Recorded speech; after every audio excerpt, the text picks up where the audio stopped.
हरियाणा में अब तीसरे मोर्चे की कवायद शुरू हो गई है। दरअसल आपको बता दें, अभय सिंह चौटाला लगातार इस पर सक्रिय भूमिका निभा रहे थे और जिस प्रकार से अब नगर पालिका नगर निगम चुनाव के नतीजे आए हैं,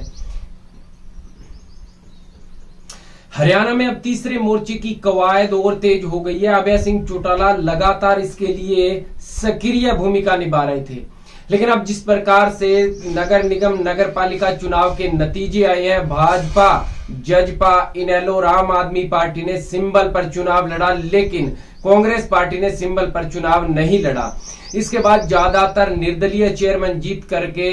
जो है पहुंचे हैं अपने CM Manohar Lal Khattar, deputy CM Dushyant Chautala से मुलाकात के लिए। लेकिन इससे पहले यदि हम आपको बताएं तो सभी नेताओं ने एक तरफ से विधानसभा चुनाव के 2024 की तैयारियों को नगर पालिका निगम चुनाव में अपनी आजमाया था, जिसमें चौधरी बीरेंद्र सिंह ने उचाना से अपने प्रत्याशी को चेयरमैन बनाने में सफलता हासिल किया। ऐसे ही बहुत सी जगह पर जो कांग्रेस के बागी नेता हैं, भाजपा जजपा के बागी नेता हैं, उन्होंने अपने प्रत्याशियों को चुनाव मैदान में निर्दलीय उतारा था और बड़ी सफलता उनको मिली है। चौधरी बीरेंद्र सिंह तो लगातार इस बात की हिमायत भी करते रहे हैं कि हरियाणा में एक बड़े दल यानी कि तीसरे मोर्चे का गठन होना चाहिए। जब उनके जन्मदिन पर अभय सिंह चौटाला को बुलाया गया था तो अभय सिंह चौटाला ने मंच से एक अपील चौधरी बीरेंद्र सिंह से की थी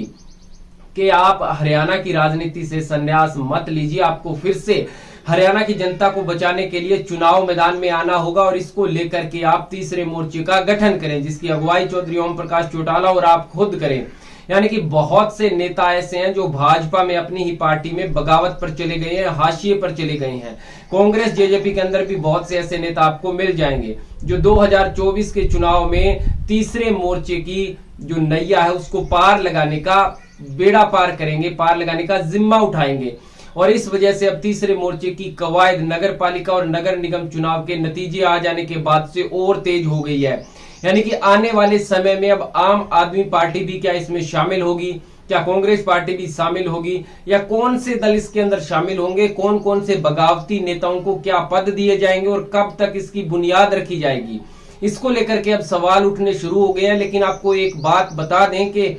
चौधरी ओम प्रकाश चौटाला जब तिहाड़ जेल से रिहा होकर के आए थे, जेबीटी टीचर भर्ती घोटाले के मामले में रिहा होकर के जब लौटे, लगातार तीसरे मोर्चे की कवायद शुरू कर दी। न केवल हरियाणा बल्कि देश के अंदर भी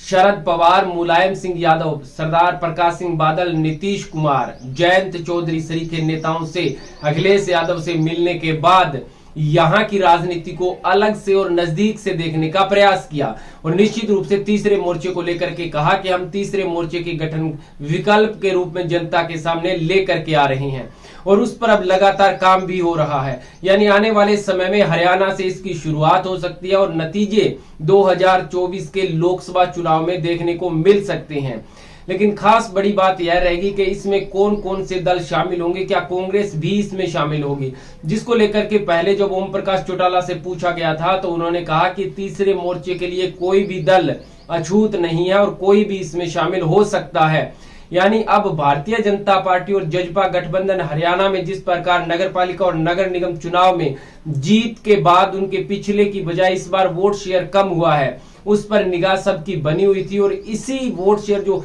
65% करीब जनता ने उनके खिलाफ वोट डाला है और वो अब एकजुटता का प्रयास करेंगे ताकि 2024 के लोकसभा चुनाव में भाजपा को रोका जा सके और विधानसभा चुनाव में भी भाजपा जजपा गठबंधन को हरियाणा से उखाड़ा जा सके। इसको लेकर के भी अब कवायद तेज हो गई है। सफलता कितनी मिल पाएगी आने वाला समय बताएगा।